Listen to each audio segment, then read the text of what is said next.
Hello. We are Francisco Javier Palacios-Hidalgo and Cristina Huertas-Abril, and we belong to the University of Córdoba. And the communication we are going to present now, it's entitled, Should Our Teaching Go LGBTI? Comparing the attitudes of EU and non-EU teachers about the inclusion of LGBTI matters in their lessons. So these are the different sections we are going to address in this presentation. So first of all, we will see a brief introduction, then we will state the objective and the hypothesis, then we will describe the methodology and the results, and finally we will revise the discussion of the results and some general conclusions. So as for the introduction, several decades of fight and activism in the field of sexual and gender rights, since the many struggles in the past, have resulted in the improvement of the social, political, and health life conditions of millions of LGBTI individuals across the world. So as a result of all of these, since the 80s, the European Union has provided a solid political framework for the security of the rights of LGBT people across Europe. So in 1984, for example, the European Parliament passed its first resolution on discrimination based on sexual matters at the workplace, which basically helped to favor the access to employment of gay and LGBT people in general. Then, some years later, in 1998, they passed a new resolution on equal rights for gays and lesbians in Europe, with the objective to raise awareness and basically the need to protect LGBTI people. Then the Europe Against AIDS program was developed between 1991 and 1993. And today, the European Commission develops the LGBTIQ equality, which aims to secure the protection of LGBTI people. Unfortunately, these years of progress have turned into serious waves of resistance to what has been called or labeled the LGBTI ideology, or also gender ideology in Europe. So basically, this resistance is translated into discrimination and even physical abuse toward LGBTI people in countries that are apparently committed to the principles of social equality, freedom, tolerance, and also non-discrimination in the EU. So, for example, in Poland, we have examples of discrimination towards LGBTI people when they are accessing public services. In Spain, for example, there have been some proposals to veto teachers and schools, basically to address issues related to gender equality and sexual diversity. And in general, LGBTI people in Europe feel discriminated because of their sexual orientation, and they identify offensive language toward them, casual jokes in their daily lives, and also threats and harassment. So outside the EU, the situation is not easier. So, for example, in the UK, there are increasing hate crimes.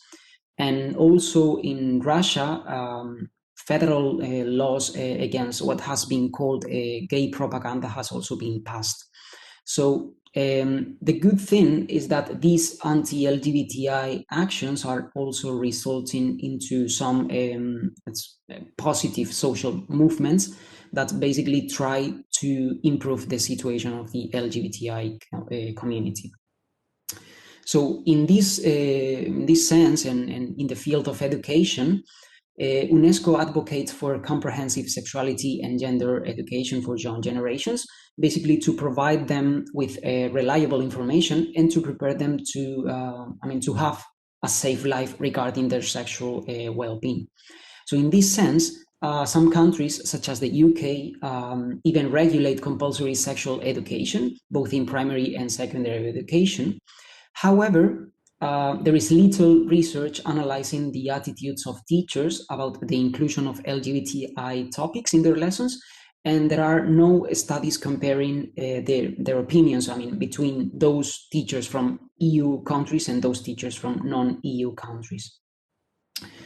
So considering all that I have mentioned so far, we believe it is necessary to compare the attitudes of EU and non-EU teachers regarding the inclusion of LGBTI matters in their lessons. So this is the objective of our study, and to accomplish this objective, we have established 4 hypotheses. So the first one is teachers' attitudes are generally positive concerning the inclusion of LGBTI matters in their lessons. The second one is that teachers from EU countries have better attitudes in this sense than those teachers from non-EU countries. The third one is that among teachers from EU countries, those who identify as LGBTI have better attitudes than those who are not LGBTI people. And the fourth one is that among teachers from the non-EU countries, those that identify as LGBTI people have better attitudes concerning the inclusion of these matters in their lessons than those who identify as non-LGBTI. Now, focusing on the methodology, we need to identify 4 sections. First, regarding the research design, this study was developed under an approach of quantitative research and a method that was both descriptive and correlational. Focusing now on the second section, instrument and data collection, an online questionnaire was designed for both pre-service and in-service teachers to understand their attitudes regarding the introduction of LGBTI issues in their lessons, and this questionnaire was validated using the Delphi method. The final questionnaire consisted of 2 parts, one with the demographic information and 2 with the attitudes towards the inclusion of these issues into education. Responses in part 2 were scored on a 4-point Likert scale from 1 strongly disagree to 4 strongly agree. The questionnaire was voluntary and anonymous, which encouraged honest answers, and was administered in the spring semester of 2020. Regarding the context and the participants, the whole sample was formed of 445 participants, out of whom 375 were from EU countries, including Austria, Cyprus, Denmark, the Netherlands, Spain, Finland, etc., and 70 from non-European countries, non-European Union countries, including Argentina, Australia, Canada, Indonesia, among others. The mean age of the participants was 33.8 years old, and 69% were women, 29.7% were men, and 1.1% were non-binary. Moreover, 305 participants identified themselves as non-LGBTI, 118 identified as LGBTI, and 22 prefer not to provide this information. Participants consisted of in-service teachers with a total number of 276, pre-service teachers 153, while 16 participants answered others. And they belong to the different educational stages, from early childhood education to higher education. Finally, in this section, focusing on the data analysis, the data obtained were analyzed by using IBM SPSS statistics for MACOS, and the internal reliability coefficient for the instrument was tested using Cronbach's alpha, and internal consistency reliability was excellent with Cronbach's alpha of 0.928 for the whole scale. Now we move to the results. First, focusing on teachers' attitudes regarding LGBTI issues in education, we must highlight that all the participants present a positive attitude towards including these issues in education. And in fact, as can be seen here, the mean answer was around 3.5 out of 4, and the lowest score was in the first question.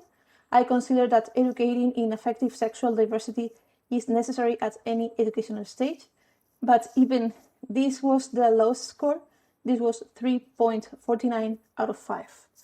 While the highest score was for question 2, that the mean score was 3.72. Now focusing on the differences between European Union and non-European Union teachers, we can see here that, that we use students' t-test for independent samples to analyze if there were statistically significant differences. As can be seen here in the table, all items except question 7 had significant, statistically significant differences. But in general, there were positive attitudes regardless of context.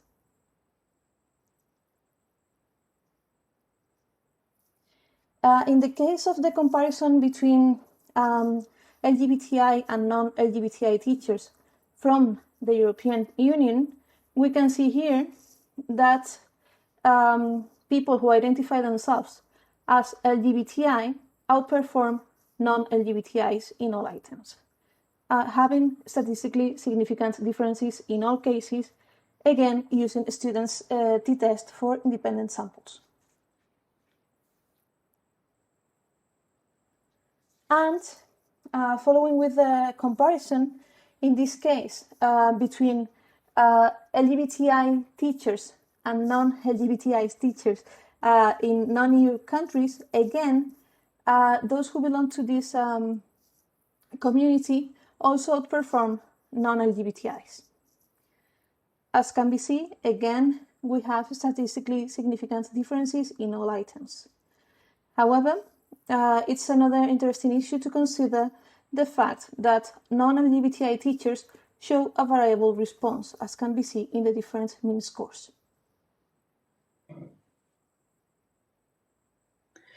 Well, as for the discussion of the results, we have pointed out that several studies have found that LGBTI learners usually face homophobic and violent attacks in educational centers, which basically derives in very negative schooling experiences for them. So in the recent years, a change to introduce issues related to non-normative gender and sexual diversity in teacher training is internationally recognized. So with this idea in mind, this paper has aimed at comparing self-reported attitudes of EU and non-EU teachers regarding the inclusion of LGBTI topics in their lessons. So to this purpose, as we mentioned before, we established 4 hypotheses. So we can say that the 4 hypotheses have been confirmed. So in relation to the first one, we have seen that there are general positive attitudes in relation to including these topics in education. In relation to hypothesis 2, we have seen that in general, EU countries have or show more positive attitudes than teachers from non-EU countries. And also, as for hypothesis 3 and 4, we have seen that in general, LGBTI teachers have better attitudes than non-LGBTI teachers.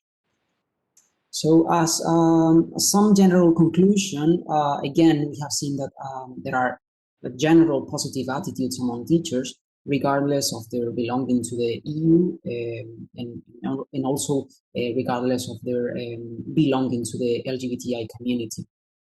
So we have also seen that the situation towards addressing issues like gender equality and sexual diversity seems inspiring because the positive attitudes seems to inspire these.